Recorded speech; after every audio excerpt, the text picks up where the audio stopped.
No sentía que tenía un vacío en mi vida que debía llenarse. No pensaba, me falta algo, hay algo en la vida. Yo no era así. Eh, Decía, yo estoy bien, me gusta mi trabajo, mi vida. Y después de graduarme me mudé a Londres por un trabajo, a un apartamento compartido y uno de los chicos era cristiano. Y en tono de crítica yo pensaba, sí, ¿qué es lo que tiene él que yo no tengo? Entonces, lo que en realidad desafió mi vida fue ver a alguien vivir con más alegría, sentido, propósito de lo que yo tenía. Y ese fue el detonante que comenzó mi búsqueda. Él fue quien me persuadió de ir a Alfa. Estaba nervioso, porque en realidad nunca había ido a la iglesia, no sabía qué esperar. Y no pensé que hubiera ahí alguien parecido a mí. Y pensé, quiero argumentos apropiados, quiero involucrarme en esto, quiero ser persuadido, quiero los hechos. Me sorprendí que semana a semana esto me permitiera como procesar todas estas cosas y cuando dijeron habrá un fin de semana, pensé, si voy a hacerlo todo, quiero ir al fin de semana y quiero terminarlo. La tarde del sábado tuvimos la sesión de cómo ser llenos del Espíritu Santo. Al final de la sesión, quien la dirigía dijo, si tú, en lugar de hablar sobre ello, dijo, si quieres ser lleno del Espíritu Santo, pon las manos frente a ti y ora, pide ser lleno del Espíritu. Tuve ese extraño momento donde estaba sujetando la silla frente a mí como si estuviera luchando conmigo mismo para abrirme o no, y por fin abrí las manos y no pasó nada. Así que me fui de ahí. Luego pensé, hay dos explicaciones. O Dios no es real y todos aquí comparten una alucinación. Pero no podía creer eso porque veía que era real para ellos. O Dios era real, pero no quería conocerme. Así que regresé a la habitación donde dormía. Estaba realmente luchando con esto y es vergonzoso, pero estaba acostado en la cama y empecé a llorar en mi cama, tirado boca abajo. Entonces oré por primera vez y dije algo como, Dios, de verdad lamento ser tan malo, que quieras conocer a los otros, pero no a mí. Eh, pero creo que eres real y yo solo quiero conocerte mejor. Entonces sentí que necesitaba voltearme en mi cama, así que me volteé. Y en ese momento, de alguna forma, yo sentí una paz que era abrumadora y era como una alegría muy profunda. Y supe en ese momento que Dios era real y que me amaba, que no contestó todas mis preguntas, pero parecían menos importantes. Me senté en la orilla de mi cama y pensé, ¿qué voy a hacer ahora? Literalmente abrí mi Biblia y leí el primer versículo que encontré, era uno de Romanos que dice, los que viven conforme al Espíritu fijan la mente en los deseos del Espíritu. Y entonces supe que no tenía que hacer nada. Supe que Dios haría el resto y que solo tenía que decir sí, que Dios me cambiaría y me transformaría y me ayudaría a vivir esta vida.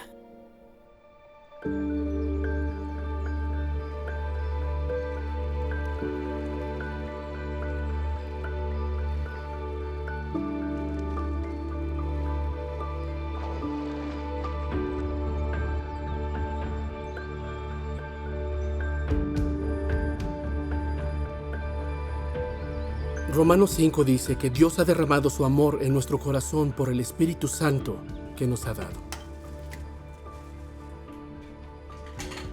Si tuviera que elegir una palabra para describir al Espíritu Santo, sería amor.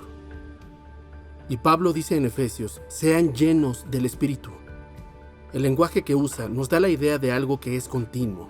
Es decir, no es una ocasión única, sino de seguir siendo llenos del Espíritu. Sí, para dejarlo claro, todo cristiano tiene al Espíritu Santo viviendo en ellos. Romanos 8 dice, si alguno no tiene el Espíritu de Cristo, no es de Cristo. Pero no todo cristiano es lleno del Espíritu Santo. Sí, la diferencia es como cuando pasas de poca recepción a recepción completa en tu teléfono.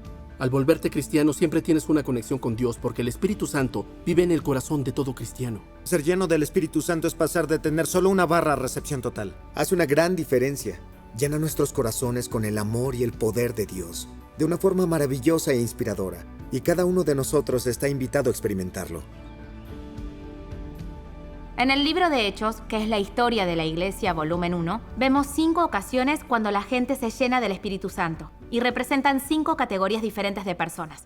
Tal vez tú te identificas con algunas. Primero, en Hechos 2 vemos a aquellos que anhelan ser llenos del Espíritu Santo. Los discípulos en Jerusalén habían estado orando, esperando y anhelando. El día del Pentecostés, el Espíritu fue derramado en todos ellos. En Hechos 8 vemos otro grupo de personas. No anhelaban necesariamente el Espíritu, pero vemos que estaban abiertos y receptivos a él. Cuando Pedro y Juan oraron por ellos, todos recibieron al Espíritu Santo. Si anhelas o estás abierto, puedes ser lleno del Espíritu. Pero en el libro de Hechos también vemos que gente que era hostil, dudosa o desinformada, también es llena del Espíritu Santo.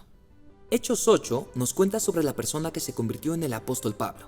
En ese tiempo no quería tener nada que ver con el cristianismo, y tal vez así te sientes tú. Pero Pablo era extremadamente hostil.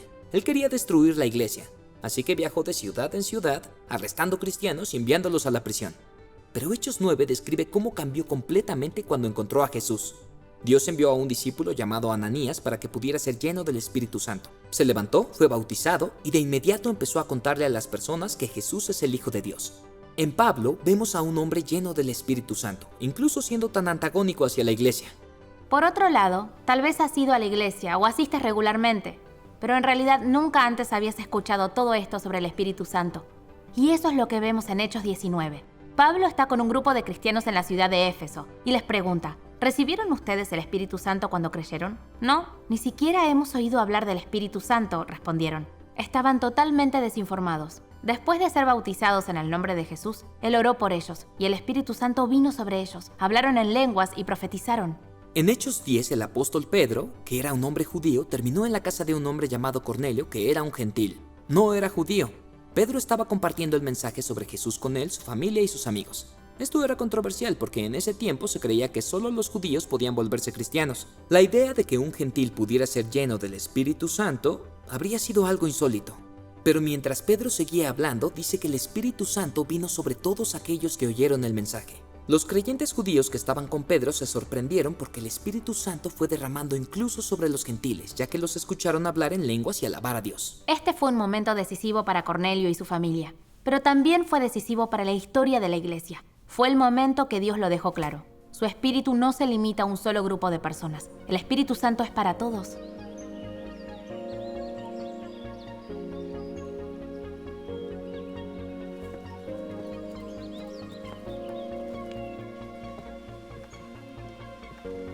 El apóstol Pablo nos dice que Dios ha derramado su amor en nuestro corazón por el Espíritu Santo que nos ha dado. Cuando esto pasa, cuando el amor y el poder de Dios llenan nuestro corazón, todos lo experimentamos de formas diferentes. Todos somos únicos. Cuando nos sorprendemos, por ejemplo, en una fiesta de cumpleaños, la reacción de cada uno sería diferente. Jason podría sorprenderse, sonreír y estar tranquilo. Si yo me sorprendo, empezaría a saltar, gritaría, empezaría a chocar las manos y abrazar a todo el mundo. Aun cuando es la misma circunstancia, la respuesta es muy diferente y única según nuestra personalidad. De forma similar, todos responden diferente cuando son llenos del Espíritu Santo.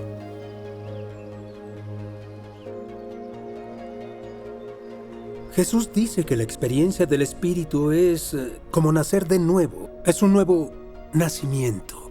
En el sentido de que todo logra cobrar vida, el Espíritu Santo no cambia nada y en realidad lo cambia todo. Él no agrega nada más a lo que Jesús ya ha dicho y ha establecido, pero hace que todo lo que Jesús ha dicho y hecho se haga vivo hoy día. Pero esto es lo que el Espíritu Santo debe de ser. Es el que lleva a término, el que realiza, es quien recrea la obra de Jesús. El Espíritu Santo es una relación, una persona. Una persona es un amor personal entre Dios, el Padre y el Hijo. Y si el amor humano puede cambiar la vida de dos personas, imagínate lo que hace el Espíritu Santo, que es el amor, en persona, cuando viene sobre una persona y cuando Él es aceptado, recibido. Todo lo que el Espíritu Santo toca es algo que es transformado. Así que es algo normal que la experiencia del Espíritu Santo pueda traer algunos cambios, aún en nuestros sentimientos, en nuestras emociones, también en la manera como nos expresamos. San Pablo dice en la carta a los Efesios: no se emborrachen con alcohol, con vino. Al contrario, sean llenos del Espíritu. El Espíritu Santo es un amigo. Él quiere que seamos felices, hacer que disfrutemos la vida plena. Así que yo diría que no debemos tener miedo del Espíritu Santo. Es normal que cuando nos acercamos por primera vez al Espíritu Santo pueda haber una reacción que quizá sea de risa, o de llanto, o de expresión de alegría, o que hablemos en lenguas. Yo mismo debo confesar que la primera vez que experimenté esta clase de presencia del Espíritu, sentí un incontenible deseo por reír. Pero entendí que era una clase de risa muy especial. El Espíritu Santo es un espíritu de alegría, de libertad. Es maravilloso experimentar al Espíritu Santo porque donde está el Espíritu hay libertad, dice San Pablo. No hay una experiencia más gratificante que la experiencia del Espíritu Santo.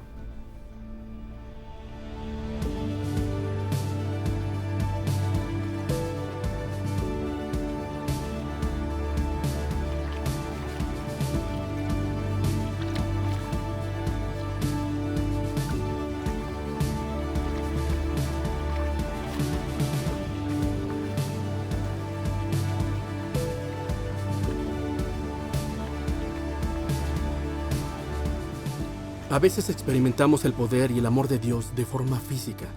Simplemente es una señal de que algo más profundo está sucediendo. Lo que Dios hace en tu corazón es más importante que cualquier experiencia física.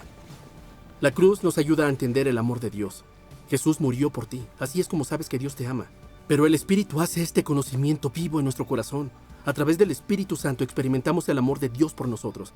Y cuando su amor se vuelve real en nuestro corazón, la respuesta más natural es un creciente deseo por responder ese amor, con canciones de alabanza o con oración. En Hechos 10 dice que aquellos llenos del Espíritu fueron escuchados alabando a Dios y hablando en lenguas. A veces las palabras no bastan para expresar lo que sentimos. No sé si alguna vez has estado tan agradecido con alguien que no puedes encontrar las palabras para expresarlo. Hechos 10:46 dice, pues los oían hablar en lenguas. Es como si hubieran recibido un nuevo lenguaje del amor. Podían expresar su gratitud a Dios de formas que no se limitaban a su propio lenguaje humano. Vemos esto en Hechos 2, capítulo 10 y capítulo 19. La gente fue llena del Espíritu Santo y empezó a hablar en lenguas. Queremos mencionar esto porque en el Nuevo Testamento y en nuestra experiencia es uno de los primeros dones sobrenaturales más obvios que las personas experimentan. Otras partes del Nuevo Testamento también mencionan que hablan en lenguas. La primera de los Corintios capítulo 12 dice que no todos los cristianos hablan en lenguas y que no es el don espiritual más importante. La primera de los Corintios 13 habla sobre las lenguas. Este también es conocido como el capítulo del amor y es uno de los pasajes más populares en las bodas. Pero no sé si algunos notan esto en el versículo de apertura.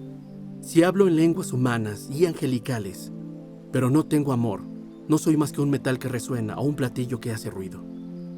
El Nuevo Testamento habla acerca de dos tipos diferentes de lenguas. En ocasiones nos topamos con lenguas humanas, donde alguien recibe la habilidad de hablar en otra lengua reconocible. Pero generalmente no es conocida. En la primera de los Corintios 14, Pablo explica, porque el que habla en lenguas no habla a los demás, sino a Dios. En otras palabras, es una forma de expresar lo que sientes en tu corazón, sin atravesar el proceso de ponerlo en un lenguaje que conozcas. Pablo dijo que si una persona habla en lenguas en público, tiene que haber una interpretación. Pero dijo que no lo prohíban. Y en privado, Pablo alienta el uso de lenguas. Dijo, hablo en lenguas más que todos ustedes. Lo que pasó el día de Pentecostés fue que eran lenguas reconocibles, lenguas humanas. Hechos 2:11 dice que la gente escuchó a los discípulos proclamando las maravillas de Dios, y fue en más de una docena de lenguas diferentes.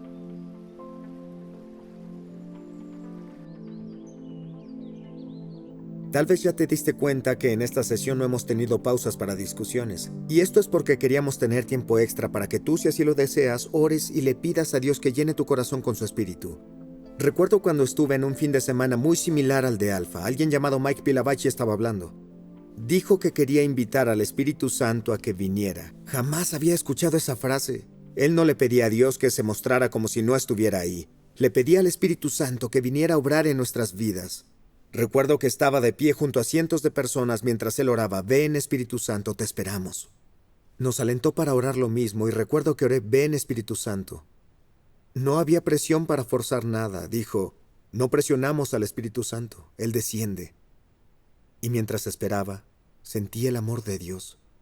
Después alentó a los líderes para que también oraran por la gente y un chico, Luke, puso su mano en mi hombro, empezó a orar por mí y honestamente no recuerdo sus palabras exactas, pero sí recuerdo cómo me sentí porque estaba abrumado por el amor de Dios, mientras mi corazón se llenaba con su espíritu.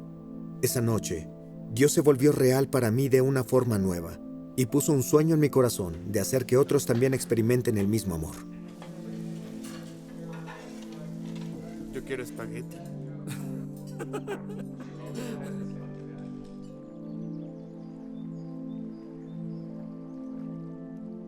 Existen 3 obstáculos comunes que la gente llega a enfrentar cuando oran para ser llenos del Espíritu Santo. Jesús habla al respecto en Lucas 11. El primero es la duda.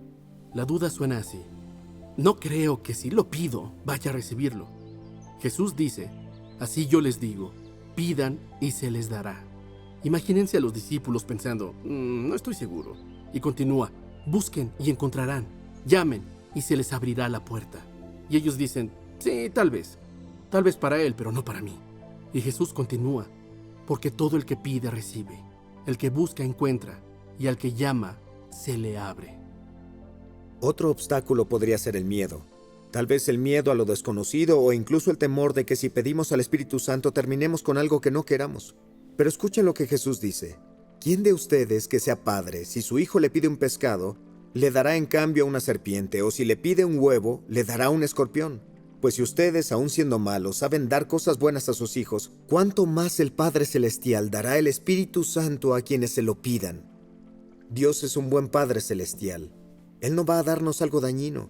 Todo lo que el Espíritu Santo quiere para nosotros es bueno. El tercer obstáculo es la sensación de insuficiencia.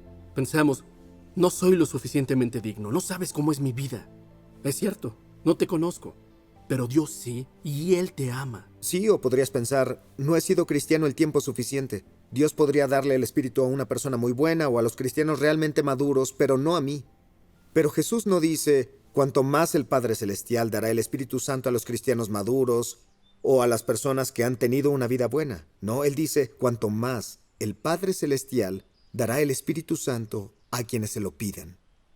Pidámoslo. ¿Por qué no tomamos unos minutos ahora como grupo para dar tiempo y espacio para poder orar y ser llenos del Espíritu Santo? Una de las cosas que me gusta hacer cuando oro es abrir mis manos así. Refleja un corazón que dice: estoy abierto a recibir. Y al orar, decimos: Dios, lléname con tu Espíritu Santo.